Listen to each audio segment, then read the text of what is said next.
नमस्कार, आप देख रहे हैं नेशन वन। मैं हूं कनक बिष्ट। चले रुक करते हैं खबरों का। उत्तर प्रदेश के हाथरस में सीएम योगी आदित्यनाथ ने पहुंचकर विकास कार्यों का जायजा किया और जनता को संबोधित करते हुए उनकी समस्याओं को हल करने का आश्वासन दिया। इसके साथ ही उन्होंने विपक्ष कर जमकर निशाना साधा और कहा कि बसपा और सपा की सरकार ने प्रदेश में विकास को बाधित किया है। जातिवाद और राजनीति से रोजगार कम हुए और बेरोजगारी बढ़ी थी और इसी वजह से यहाँ के युवाओं ने पलायन किया था। उन्होंने कहा कि बीजेपी सरकार में बेरोजगारों को काम मिल रहा है, नौजवानों को नौकरी मिल रही है और माहौल बदल गया है। पिछली सपा बसपा की सरकारों ने माफिया राज दिया था, गुंडा राज किया था, प्रदेश के विकास को रुक किया था।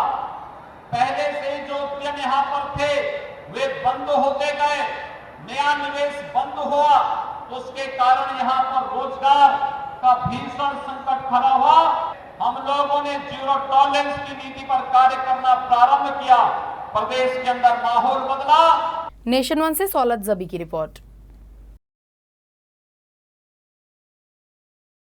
उत्तर प्रदेश के कन्नौज में भाजपा कैबिनेट मंत्री स्वामी प्रसाद मौर्य लाभकारी योजनाओं की जानकारी के कार्यक्रम में पहुंचे। इसके बाद छिबरामऊ क्षेत्र में वो पत्रकारों से रूबरू हुए। पत्रकार वार्ता के दौरान शरिया अदालत खोलने की बात पर उन्होंने कहा कि सभी धर्मों का अपना अंदरूनी कानून और नियम होते हैं, लेकिन आम लोगों के लिए अदालत के नाम पर डिस्ट्रिक्ट कोर्ट, हाई कोर्ट और सुप्रीम कोर्ट है। कांग्रेस द्वारा अविश्वास प्रस्ताव लाए जाने पर उन्होंने कहा कि राजनीतिक पार्टियों का अपना अधिकार है, उसका वो सदुपयोग करते हैं या दुरुपयोग, ये उनकी मानसिकता पर निर्भर करता है। राहुल गांधी के पार्लियामेंट में की गई हरकतों के बारे में उन्होंने कहा कि राहुल गांधी जी अभी भी बहुत बचकानी हरकतें करते हैं और अभी भी राष्ट्रीय नेतृत्व लायक खुद को तैयार नहीं कर पाए हैं। अब ये राजनीतिक पार्टियों का अपना अधिकार है, उसका वो सदुपयोग करते हैं या दुरुपयोग करते हैं, ये उनकी मानसिकता पर निर्भर करता है।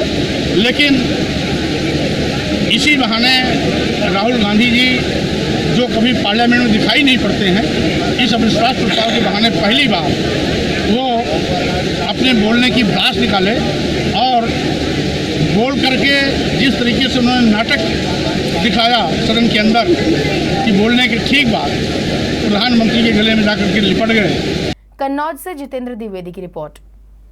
वक्त हो चला ब्रेक का, बने रहे नेशन वन के साथ। हाँ, मैं मांगलिक हूँ और मैं 30 साल की होने जा रही थी। Then I found Manglix.com, शादी योग्य मांगलिक लड़के लड़कियों की एक अकेली जेन्युइन वेबसाइट। इसमें है 1 लाख से ज्यादा मांगलिक प्रोफाइल्स और रजिस्टर करना फ्री और एकदम आसान। अब अपना मांगलिक लाइफ पार्टनर सर्च करें, मैच करें और Manglix.com पर पाएं अपना मनपसंद जीवन साथी।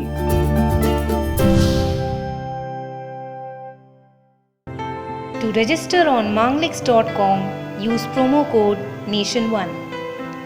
ब्रेक के बाद रुक करेंगे अगली खबर का। खबर छत्तीसगढ़ के कांकेर से है, जहां नेल डोडा एवं माचपल्ली के ग्रामीणों ने गांव के रास्ते में पड़ने वाली नदी पर पुलिया बनाने का निर्णय लिया है, क्योंकि बरसात में इस नदी में पानी भर जाता है और ग्रामीणों को खासा दिक्कतों का सामना करना पड़ता है। बता दें कि मध्य प्रदेश एवं छत्तीसगढ़ विभाजन के बाद ग्रामीणों ने कई बार शासन प्रशासन से नदी पर पुलिया बनाने की मांग की, लेकिन 18 साल बीत जाने के बाद भी ग्रामीणों को पुलिया नसीब नहीं हुई है।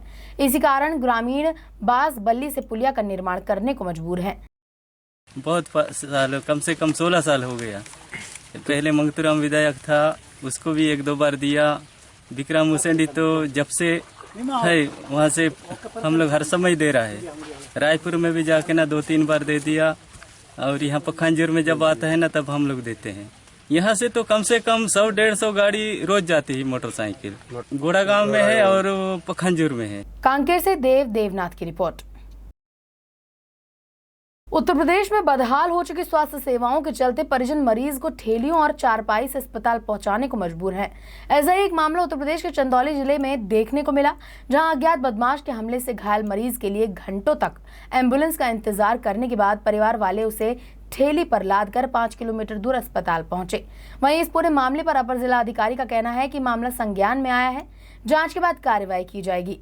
मेरे चाचा लड़के हैं, मेरे भाई हैं, ये सबको रात में सब मारे हैं, सब मुंह बांध के इसको। सर एम्बुलेंस के प्रयास किए, सर एम्बुलेंस को फोन नहीं लग रहा था, इसलिए हम लोग सगड़ी बुलाए सर। हमारे यहाँ जिदेव कुमार का मरीज आज सुबह आया, जो है वो दर्द की शिकायत बता रहा था कमर में और पैर में। बाहरी कोई खुला चोट नहीं था।